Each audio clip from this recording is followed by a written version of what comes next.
Siéntate, apaga el teléfono, no el modo silencio, apágalo del todo. Dile a quien sea que esté cerca que necesitas unos minutos, que esto es importante, que lo que estás a punto de escuchar no es contenido, no es un video más, no es uno de esos audios motivacionales que pasan de WhatsApp en WhatsApp hasta que nadie sabe de dónde vienen. No, esto es diferente. Esto es una conversación entre tú y el cielo, y yo solo soy el mensajero, el que se sienta en el medio y te dice lo que Dios ya sabe de ti desde antes que tu madre supiera tu nombre. Respira hondo. Una vez, otra vez. Hoy es 11 de marzo y sé que para algunos de ustedes ese número no significa nada. Es solo una fecha en un calendario que avanza sin preguntar si estás listo, sin detenerse a ver si ya procesaste lo del mes anterior, si ya sanaste de lo que te rompió en enero, o si ya te repusiste de la caída que nadie vio pero que tú todavía sientes en los huesos. El calendario no espera, sigue girando, y tú aquí, tratando de mantenerte de pie, mientras el mundo te pide que corras. Pero escúchame bien, hay fechas que son solo fechas. Y hay fechas que son puertas. Hay días que el cielo marca con algo que los humanos no tenemos palabras para describir. Algo que se siente más que se entiende. Algo que hace que cuando te despiertas por la mañana, antes de que el ruido del mundo entre por la ventana, antes de que el primer pensamiento ansioso te golpee en el pecho, hay un segundo, solo un segundo, en que algo en tu interior sabe que hoy es distinto, que hoy algo puede cambiar. Hoy es ese día para ti. Y no te lo digo como retórica, o no te lo digo como uno de esos recursos de orador que usa para hacer que la gente se emocione. Te lo digo porque llevas demasiado tiempo viviendo como si fueras el último de la fila, como si los milagros fueran para otros, como si la abundancia, el favor, la apertura de puertas que nadie puede cerrar, la provisión sobrenatural, la sanidad que desafía los diagnósticos, como si todo eso tuviera una lista de espera y tu nombre estuviera en algún lugar en la parte de atrás, detrás de los que parecen tener más fe, más historia con Dios, más versículos memorizados, más años en la iglesia, más de todo. Mentira. Eso es una mentira que llevas cargando tanto tiempo que ya te pesa como si fuera verdad. Déjame llevarte a un lugar. Cierra los ojos si puedes. Imagínate un pueblo pequeño. Es no de esos pueblos pintorescos que salen en las fotografías de viaje, con calles empedradas y cafeterías con encanto. No, un pueblo polvoriento, árido, donde el sol del mediodía es tan violento que la gente se encierra en sus casas y espera a que pase como si esperara que pasara una tormenta. Un pueblo donde todos se conocen y todos saben el apellido de todos. Y ese apellido carga la historia de sus padres y los padres de sus padres. Donde las categorías están definidas desde antes que nazcas. Donde si tu familia era de pescadores, tú eres pescador. Donde si tu padre debía, tú eres el hijo del que debía. Donde el destino no es algo que eliges, es algo que heredas. Ahora imagínate a una muchacha en ese pueblo. No una mujer, una muchacha, joven, tal vez demasiado joven para cargar lo que estaba a punto de cargar, que viviendo en esa arquitectura social donde su rol estaba completamente definido antes de que ella pudiera opinar. Prometida a un hombre bueno, un carpintero de nombre José, y su futuro estaba trazado con la misma claridad con que se traza la ruta de siempre. Casarse, tener hijos, vivir en ese pueblo, morir en ese pueblo y que alguien cuente la historia de ella de la misma manera que se contaba la historia de todas las demás. Y entonces el cielo se rompió, no metafóricamente, no como figura literaria. El cielo se rompió de verdad, como cuando jalas una tela y escuchas ese sonido que no tiene vuelta atrás, ese rasgado que es definitivo, que lo que estaba unido ya no puede estarlo, que algo cambió para siempre en la estructura misma de las cosas.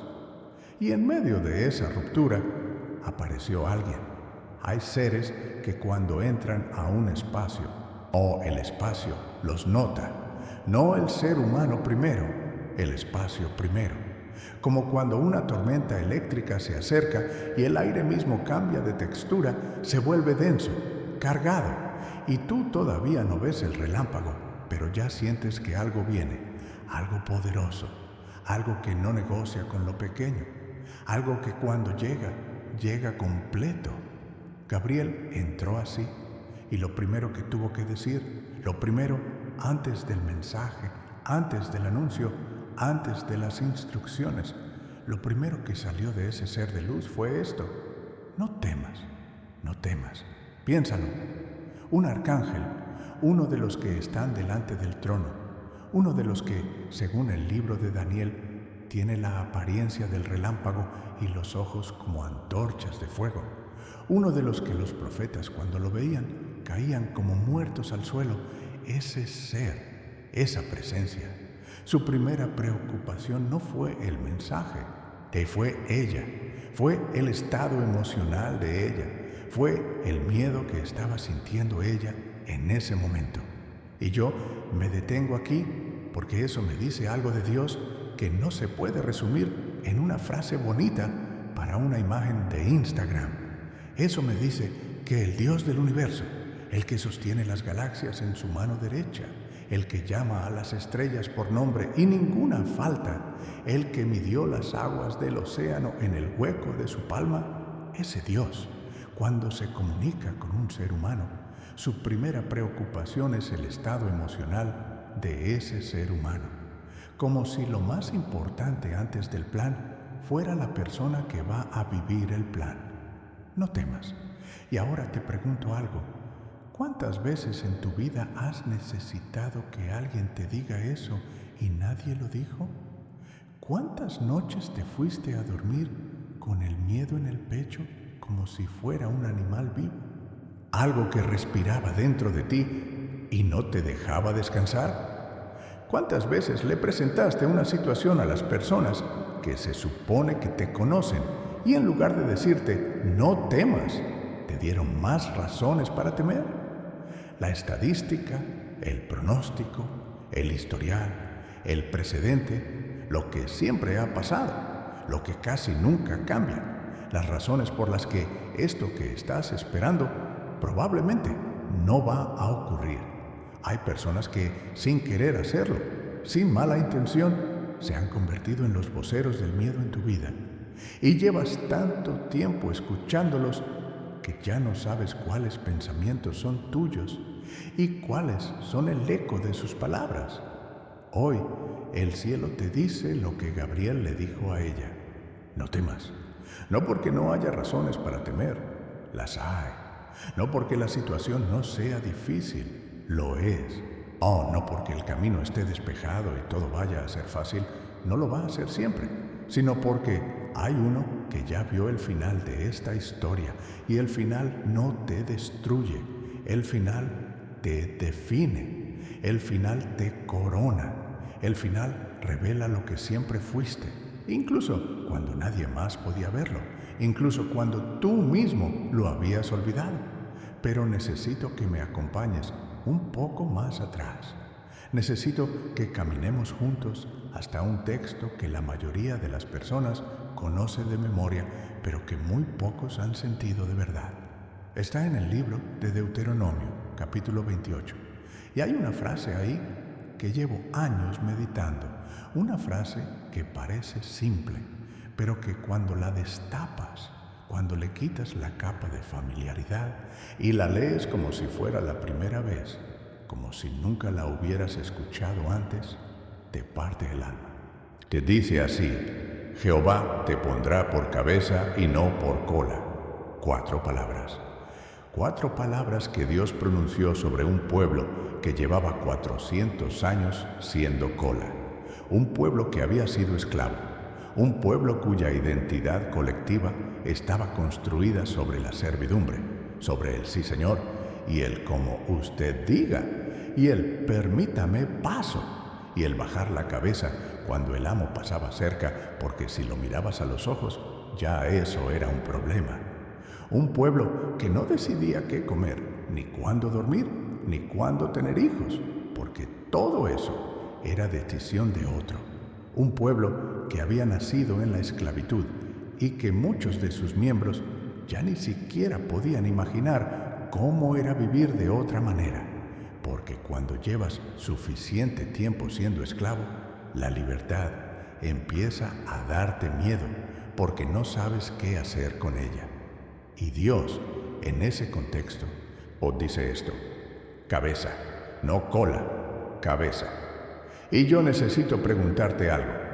Necesito que seas honesto conmigo, que bajes la guardia un momento, que dejes de poner la cara de que todo está bien, porque aquí nadie te está viendo. Esto es entre tú y el cielo. ¿En qué área de tu vida te has acostumbrado a hacer cola? ¿En qué área has normalizado el segundo lugar? ¿En qué parte de tu historia has ajustado tus expectativas hacia abajo porque la vida te enseñó que pedir mucho es presumir y que conformarse es madurez? ¿En qué conversación dejaste de hablar porque aprendiste que tus ideas no son las que se implementan, que tus sueños no son los que se financian, que tu nombre no es el que se menciona cuando hay oportunidades? ¿Cuándo fue exactamente que empezaste a vivir como si fueras el último de la fila y encima de eso le agradeciste a Dios por poder estar en la fila? Porque hay una diferencia enorme, una diferencia que cambia todo entre gratitud y resignación. La gratitud dice: lo que tengo es un regalo y lo celebro. La resignación dice: esto es todo lo que hay para mí, así que mejor me acostumbro. La gratitud es un acto de fe. La resignación es un acto de derrota disfrazado de espiritualidad. Y yo he conocido a demasiadas personas que llevan años orando con resignación, que oran como si le estuvieran pidiendo a Dios un favor que saben que probablemente no va a conceder, que cuando terminan de orar se sienten igual que antes porque en el fondo no creen que algo vaya a cambiar, no porque no tengan fe, sino porque la vida los ha golpeado tanto, en tantos puntos distintos, con tanta consistencia, que la esperanza se fue desgastando como se desgasta una piedra en el río sin que nadie lo note, sin un momento específico, solo el agua pasando y pasando hasta que lo que era sólido se vuelve arena. Si eso te describe, quiero que sepas algo. Quiero que lo oigas con toda la claridad posible. Dios no está enojado contigo por eso. Dios no está decepcionado de que tu fe esté desgastada.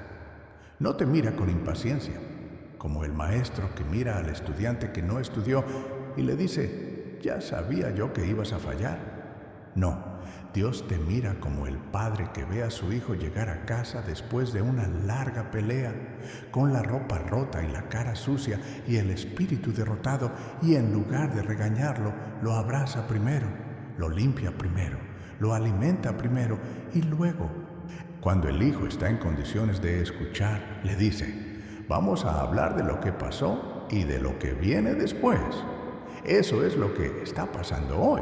Eso es lo que este 11 de marzo representa para ti. El cielo te está abrazando primero, antes del plan, antes de las instrucciones, antes de los próximos pasos. Primero, el abrazo. Y ahora déjame contarte algo que quizás no sabes, algo que cambió la manera en que entiendo mi propio llamado, mi propia historia, mis propios años de fracasos y de victorias y de momentos en que no sabía si lo que sentía era fe o locura, si lo que estaba oyendo era la voz de Dios o el eco de mis propios deseos. Hubo un tiempo en mi vida donde yo era, en todo el sentido de la palabra, cola. No espiritualmente, no metafóricamente, literalmente cola. Era el muchacho de barrio que no encajaba en ningún lado. No lo suficientemente fino para los de arriba, no lo suficientemente rudo para los de abajo. El que tenía sueños que eran demasiado grandes para el lugar donde vivía y demasiado difusos para poder explicarlos en voz alta sin que alguien se riera. El que cuando empezó a predicar en un salón pequeño frente a pocas personas, escuchaba comentarios que hoy calificaríamos de demoledores. Ese no tiene lo que hace falta para esto. Ese chico habla bonito, pero no tiene substancia. Ese va a durar poco. Y lo curioso, lo verdaderamente curioso, es que había días en que yo mismo me lo creía. Días en que el espejo me devolvía una imagen que confirmaba lo que ellos decían. Días en que el silencio de Dios era tan ensordecedor que yo llenaba ese silencio con las voces de los que dudaban de mí. Pero había algo dentro, o es que algo que no terminaba de apagarse, como una brasa que está casi fría, pero que si le soplas con delicadeza, si le das oxígeno en el momento preciso, todavía puede encenderse. Había algo que yo no podía explicar con teología ni con psicología, pero que era real, como el aire que respiro. Algo que en los momentos más oscuros me susurraba: este no es tu final. Este momento no define tu historia. Todavía no has visto lo que hay al otro lado de esto. Y hoy, después de todos esos años, después de haber predicado en estadios, después de haber visto cosas que siguen sin tener explicación natural, después de haber escuchado historias de personas de 22 países distintos que me dicen que sus vidas cambiaron en algún momento en que escucharon algo que yo dije: no me puedo tomar el crédito de eso, porque el crédito no es mío. El crédito es de ese algo que no se apagó, de ese soplo que llegó en el momento preciso, de ese Dios que no abandona lo que empezó. Y lo que Dios empezó contigo todavía no está terminado. Necesito que te detengas en esa idea. No la leas rápido, no la proceses como dato. Deténla, sosténla, deja que aterrice. Lo que Dios comenzó contigo todavía no está terminado. Hay personas que viven con la sensación de que llegaron tarde a su propio destino, que el tren pasó y ellos se quedaron en el andén, que los años que se fueron, los años que se perdieron en la dirección equivocada, en las relaciones equivocadas, en los trabajos equivocados, en los miedos que los paralizaron, que esos años son un déficit que ya no se puede recuperar. Que hay una versión de ellos mismos que debió existir y que nunca existió y que ya es demasiado tarde para que exista. Y el enemigo, que es sofisticado, que no es el personaje de cuernos y tridente que aparece en las caricaturas, sino que es una inteligencia antigua y astuta que conoce tus puntos débiles mejor que tú.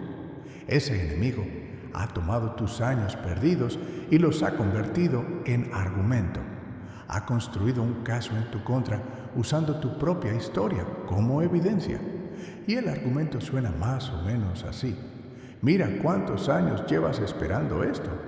Mira cuántas veces oraste y no pasó nada. Mira cuántas promesas se quedaron sin cumplir. Mira cuántas puertas se cerraron. ¿No te parece que ya es momento de aceptar que simplemente no es para ti? Y yo quiero desmantelar ese argumento hoy, pieza por pieza, y con la misma furia amorosa con que Jesús volteó las mesas en el templo, no porque estuviera fuera de control, sino porque había algo que no debería estar ahí y que tenía que salir. Así que, escúchame. Abraham tenía 75 años cuando Dios le dijo: sal de tu tierra, no 25, no 32, 75, cuando en el mundo antiguo ya eras anciano, cuando ya habías enterrado la esperanza de tener un hijo, cuando ya la biología había dicho lo suyo con la claridad brutal que tiene la biología, y Dios le dice: sal, voy a mostrarte algo. Voy a llevarte a un lugar que todavía no existe en ningún mapa, porque lo voy a crear para ti.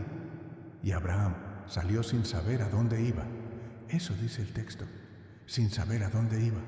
No con un GPS, no con un plan de negocio, no con garantías firmadas. Con solo una palabra que le costaba creer, pero que no podía dejar de creer. Con la fe más extraña y más hermosa que puede existir, que es la fe que no entiende, pero que obedece de todas formas. Moisés tenía 80 años cuando escuchó a Dios desde la zarza. 80. Había pasado 40 años en el desierto pensando que el capítulo de su vida donde él importaba ya había terminado. 40 años pastoreando ovejas en el silencio del desierto, con tiempo suficiente para repasar el fracaso de haber matado a un egipcio y huir, de haber dejado atrás a su pueblo, de haber pensado que podía hacer las cosas con su propia fuerza y haber descubierto de la peor manera que no podía. 80 años y una zarza que ardía sin consumirse y una voz que decía, todavía no. El capítulo más importante de tu historia todavía no ha sido escrito. José estuvo en la cárcel, no en un lugar de prueba espiritual que en el fondo se sentía cómodo. En la cárcel de verdad, con cadenas de verdad, en el olvido de verdad. El copero al que había ayudado se fue y no se acordó de él por 2 años. 2 años. En el mejor de los casos, para nosotros 2 semanas, y ya estamos preguntando, Dios, ¿por qué el silencio? ¿Por qué no haces nada? ¿Estás ahí? 2 años.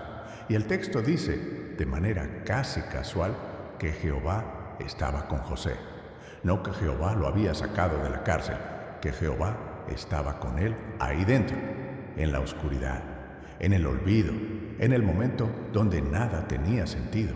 Ahí estaba Dios. Y de la cárcel al palacio no hubo un proceso gradual. No fue, hoy salgo de la cárcel, mañana consigo un trabajo decente, pasado empiezo a subirme poco a poco. Si en 10 años, si todo va bien, quizás llego a una posición de influencia. No, de la cárcel al palacio en un día. El faraón lo mandó a buscar. Dios le dio sabiduría, y antes de que el sol se pusiera ese día, José era el segundo hombre más poderoso de Egipto. Así opera Dios, no de manera gradual siempre. A veces sí, a veces el proceso es lento y construye carácter, y eso tiene su propio valor. Pero a veces, cuando el tiempo se ha cumplido, cuando la preparación está completa, aunque tú no sepas que está completa, cuando el momento exacto en el plan del cielo ha llegado, la transformación es tan rápida que el mundo no tiene tiempo de objetar. Y yo sé que hay alguien escuchándome ahora mismo que lleva tiempo en la cárcel. No de rejas y concreto, la cárcel de una situación que no avanza, la cárcel de un matrimonio que está en crisis, y la cárcel de una enfermedad que no cede, la cárcel de una deuda que parece que crece más rápido de lo que puedo pagarla, la cárcel de una depresión que me tiene quieto cuando quiero moverme, la cárcel de una vocación que siento con certeza, pero que no sé cómo materializar, la cárcel de una relación que me lastima, pero que no sé cómo dejar, la cárcel de una versión de mí mismo que ya no quiero ser, pero que no sé cómo dejar de ser. Y la promesa hoy es esta: Jehová estaba con José en la cárcel, y Jehová está contigo en la tuya. No desde lejos, no como observador pasivo que toma notas y se preocupa, pero no puede hacer nada, sino presente, activo, trabajando en el fondo de tu historia en capítulos que todavía no puedes leer, pero que son reales. Capítulos que tienen tu nombre. Capítulos que van a hacer que todo lo que estás viviendo hoy tenga sentido de una manera que hoy todavía no puedes imaginar. Ahora, déjame hablarte del texto. el Deuteronomio 28. Porque hay algo en ese pasaje que me inquieta de una manera buena, de esa manera que me hace volver a él una y otra vez como se vuelve a un pozo donde el agua siempre está fría y siempre está limpia. El contexto es este: Israel está a punto de entrar a la tierra prometida, 40 años de desierto, una generación entera que nació en esclavitud y murió en el desierto porque su corazón no pudo hacer el viaje que sus pies hicieron. Y ahora la nueva generación está en el umbral, y Moisés, que sabe que no va a entrar con ellos, que ya recibió la noticia de que su historia termina en la orilla y no en el destino. Moisés está parado frente a ellos dándoles las últimas instrucciones, y entre esas instrucciones está esto: esta lista de bendiciones que son tan exuberantes, tan generosas, tan completamente fuera de la escala de lo que cualquier humano se atrevería a pedir por sí mismo, que leerlas es casi incómodo para alguien que fue criado en la teología de la escasez. Bendito serás en la ciudad y bendito en el campo. Bendito el fruto de tu vientre y el fruto de tu tierra. Benditos tus canastos y tus artesas. Jehová mandará la bendición sobre tus graneros y sobre todo aquello en que pusieres tu mano. Jehová te abrirá su buen tesoro, el cielo, para enviar la lluvia a tu tierra en su tiempo. Y prestarás a muchas naciones, y tú no pedirás prestado. Y luego esto que ya cité, pero que necesito que lo veamos juntos con más calma. Jehová te pondrá por cabeza y no por cola, y estarás encima solamente y no estarás debajo. Hay algo que noto en ese texto que me parece importante. Dios no dice: trabajarás duro y eventualmente llegarás a ser cabeza. No dice: si te portas bien y no fallas demasiado, te voy a dejar ser cabeza. No dice: un día tal vez, si las circunstancias te acompañan, podrías tener la oportunidad de aspirar a ser cabeza. Dice: te pondré, yo te pondré. El sujeto de la oración es Dios. La acción es de Dios. El posicionamiento es de Dios. No depende de tu currículum, no depende de tus contactos, no depende de que la persona correcta te vea en el momento correcto. Depende de la voluntad soberana de un Dios que ya decidió lo que eres, que ya firmó tu identidad antes de que el mundo tuviera oportunidad de darte la suya. Tú no eres lo que el fracaso dice que eres. Tú no eres lo que la pobreza dice que eres. Tú no eres lo que el diagnóstico dice que eres. Tú no eres lo que ese jefe que te ignoró por años dice que eres. Tú no eres lo que ese padre ausente, o esa madre herida, o ese hermano que te traicionó, o esa relación que te destruyó, dice que eres. Tú eres lo que Dios firmó antes de que comenzara el tiempo, y Dios firmó cabeza. Pero aquí hay algo que me detiene y que no puedo ignorar, porque sería deshonesto si lo hiciera, porque ese pasaje de Deuteronomio 28 tiene una condición, empieza con una condición. Dice: acontecerá que si oyeres atentamente la voz de Jehová tu Dios, para guardar y poner por obra todos sus mandamientos que yo te prescribo hoy, también Jehová tu Dios te exaltará sobre todas las naciones de la tierra. Si oyeres, si obedeceres, así vivieras en alineación con la voz de Dios. Y aquí quiero hacer algo que raramente se hace en el contexto de los videos de motivación espiritual. Quiero ser honesto. Quiero decir algo que quizás no es lo que esperas escuchar, pero que si no lo digo, no estaría siendo fiel al texto, ni a ti. La promesa de ser cabeza no es automática.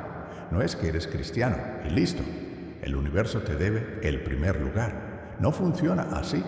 Hay una parte del trato que le toca a Dios, que es posicionarte, que es abrir las puertas, que es darte favor que nadie te puede quitar. Y hay una parte del trato que te toca a ti, que es alinearte, que es escuchar, que es vivir de una manera que sea coherente con la identidad que Dios te dio. No como condición para que Dios te ame, Él ya te ama. No como transacción para ganar su aprobación, ya la tienes. Sino porque cuando un ser vivo vive en el ambiente para el que fue creado, florece de manera natural. Un pez en el agua no necesita esforzarse para respirar. Cuando tú vives en alineación con el propósito para el que fuiste creado, cuando tu vida está orientada hacia el Dios que te hizo cabeza, el florecimiento no es forzado, es la consecuencia natural de estar en el lugar correcto. Y el lugar correcto empieza aquí, empieza en esta oración de la mañana, empieza en este momento donde antes de que el día te exija todo lo que tiene que exigirte, tú le dices a Dios, aquí estoy, disponible, alineado, no con mi propia agenda principal, sino con la tuya. Guíame hoy, habla a través de mí hoy, usa mis manos hoy, haz que mi presencia en cada espacio que pise hoy sea una evidencia de que tú existes y de que amas a la gente. Esa es la postura de la cabeza, no la arrogancia, no el yo soy mejor que los demás, sino la disponibilidad, el rendimiento, el aquí estoy, úsame.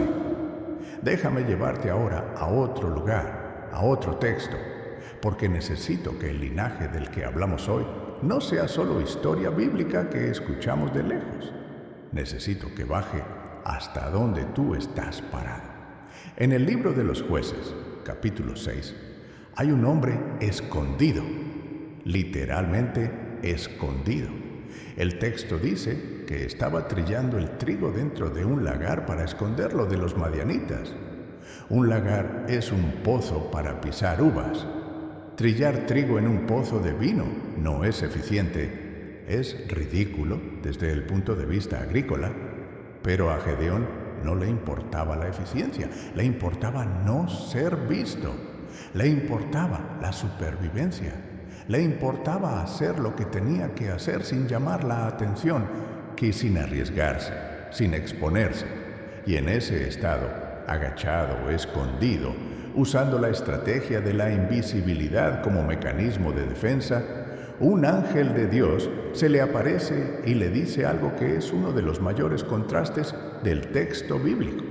Le dice, Jehová está contigo, varón esforzado y valiente. Y yo me río de manera afectuosa porque conozco esa sensación. El ángel le está diciendo varón esforzado y valiente a un hombre que en ese momento está haciendo todo lo posible para que nadie lo vea. Le está atribuyendo una identidad que en ese momento la conducta de Gedeón completamente contradice. No está siendo esforzado, no está siendo valiente, está siendo precavido y asustado y pragmático y humano. Pero el ángel no describía lo que Gedeón estaba haciendo. El ángel describía lo que Gedeón era. En el código genético espiritual de ese hombre, en la arquitectura divina que Dios había diseñado para su vida, había un varón esforzado y valiente. Y ese varón esforzado y valiente eventualmente iba a librar a Israel de los madianitas con 300 hombres y trompetas y cántaros de barro. Pero en ese momento, en el lagar, agachado, escondido, Gedeón no se sentía valiente para nada. Y yo te pregunto de nuevo, con todo el cuidado y el respeto que me dan años de hacer esta pregunta, ¿en qué área de tu vida estás escondido en el lagar? ¿En qué área tienes una identidad que Dios te dio, una capacidad que Él puso en ti, un llamado que Él inscribió en lo más profundo de tu ser, pero que tú estás escondiendo, tapando, minimizando, porque tienes miedo de que si lo muestras alguien te juzgue, te critique, te rechace, te compare con otros que lo hacen mejor, te diga que quién te crees que eres? ¿En qué área escuchas la voz de Dios diciéndote eso que sientes, eso que ves, eso que quieres hacer, eso que crees que puede ser, es real, es válido, es mío, es tuyo? Ve, hazlo. Y tú respondes con la misma respuesta de Gedeón, porque la respuesta de Gedeón es clásica. El texto dice que Gedeón le respondió: «Ah, Señor, ¿con qué salvaré yo a Israel? He aquí que mi familia es pobre en Manasés, y yo, el menor en la casa de mi padre. Mi familia es pobre, yo soy el menor. En el sistema de categorías de mi mundo, yo soy de los de abajo. Soy cola. ¿Qué puedo hacer yo? ¿Qué puede hacer alguien como yo?» Y Dios, con la paciencia infinita que solo puede tener quien lleva tiempo trabajando con seres humanos, le responde: «Ve con esta tu fuerza, no con otra fuerza, no con la fuerza que no tienes todavía, no cuando seas más capaz o más preparado o cuando las circunstancias sean mejores. Ve con esta, la que tienes ahora, la que ya está en ti aunque no la puedas ver todavía. Ve con esta tu fuerza». Y yo quiero que esas palabras sean para ti lo que fueron para Gedeón: no un reto, no una exigencia, una liberación. Porque lo que Dios está diciendo es esto: lo que ya tienes es suficiente para empezar. Y cuando empieces, yo estaré en el medio de todo esto. Y lo que empiece siendo pequeño se convertirá en algo que va a asombrar al mundo. La historia de Gedeón termina con 300 hombres derrotando a un ejército tan numeroso que el texto lo compara con langostas en el campo, tantos que eran incontables. 300 versus incontables. Una disparidad que desde cualquier ángulo humano es una sentencia de muerte. Y Dios dijo: 300 son suficientes. Porque cuando yo estoy en el medio, la aritmética cambia, las reglas cambian. El resultado final no está determinado por los recursos al inicio, sino por la presencia que entra al campo de batalla. Y la presencia que va contigo hoy es la misma que fue con Gedeón. Déjame llevarte ahora a Marcos capítulo 10. Hay un hombre sentado al borde del camino. Se llama Bartimeo, hijo de Timeo, ciego, mendigo. En la cultura de su tiempo, en la jerarquía social de su tiempo, él es lo más cercano al fondo que puedes estar sin desaparecer del todo. Es invisible para la mayoría de la gente que pasa por ese camino. No invisible porque nadie lo vea físicamente, sino invisible porque nadie lo ve como persona. Es parte del paisaje. Es el fondo borroso de una fotografía donde el enfoque está en otro lado. Y ese día Jesús pasó por ahí, y la multitud que venía con Jesús era grande. Y Bartimeo escuchó que era Jesús el Nazareno, y gritó, no susurró, no mandó un mensaje discreto por medio de alguien. Gritó, con la misma potencia con que grita alguien que sabe que esta podría ser su única oportunidad y no está dispuesto a dejarla pasar en silencio. Jesús, hijo de David, ten misericordia de mí.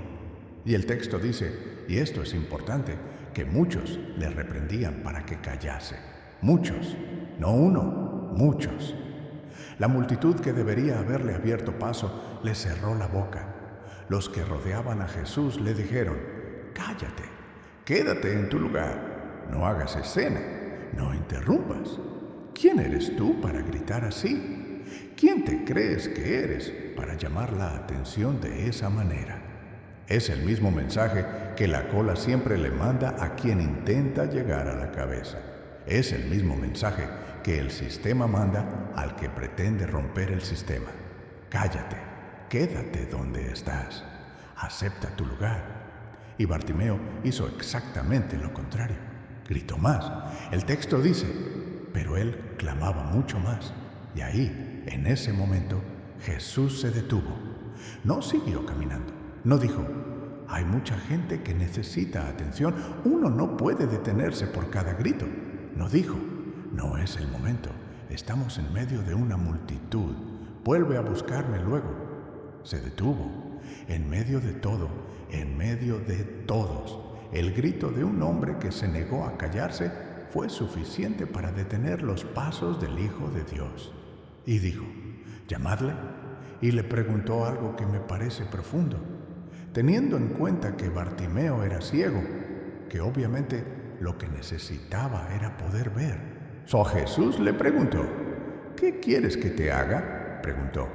Él lo sabía, lo sabe todo, pero preguntó, porque hay algo en el corazón de Dios que quiere oírte decirlo, que quiere que lo expreses, que quiere que llegues ante Él con la claridad de lo que necesitas. No como si estuvieras negociando con alguien que no quiere darte, sino como si estuvieras pidiendo a alguien que ya quería dártelo y solo estaba esperando que tú lo pidieras. ¿Qué quieres que te haga? Y yo te hago la misma pregunta hoy, en este momento de oración de la mañana, en este 11 de marzo, que es una puerta y no solo una fecha. ¿Qué quieres que Dios te haga? ¿Sanidad? ¿Restauración? ¿Provisión? ¿Claridad para el camino que está enfrente? ¿Paz para ese corazón que lleva tanto tiempo sin descansar? ¿Reconciliación con alguien que amas y del que estás alejado? ¿Apertura de una puerta que llevas tiempo viendo cerrada? ¿Valor para hacer lo que ya sabes que tienes que hacer, pero que el miedo ha impedido que hagas? ¿Qué quieres que te haga?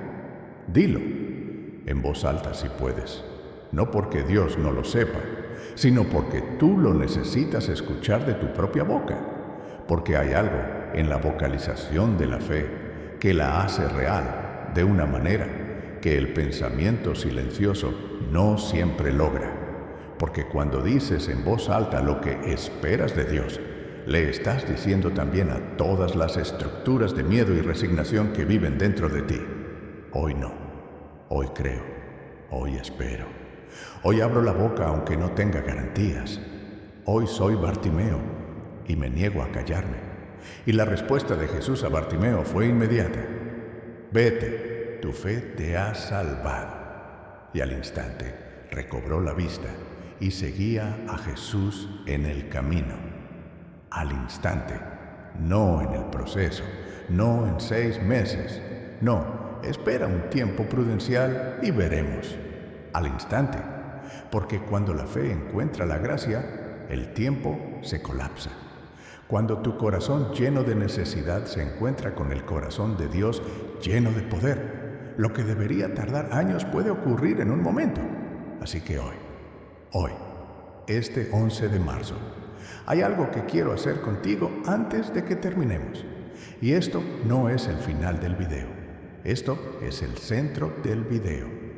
Todo lo que dije antes fue para llevarte aquí, a este momento, a este espacio donde lo que necesitas no es más información, sino más encuentro, donde lo que tu alma pide no es otro dato bíblico, sino un toque, una presencia, una certeza que no viene de la lógica, sino de la profundidad. Quiero orar contigo, pero no de la manera formal en que a veces oramos, con la postura correcta y el vocabulario correcto y el tono correcto, tratando de que suene como oración de la manera en que creemos que debe sonar.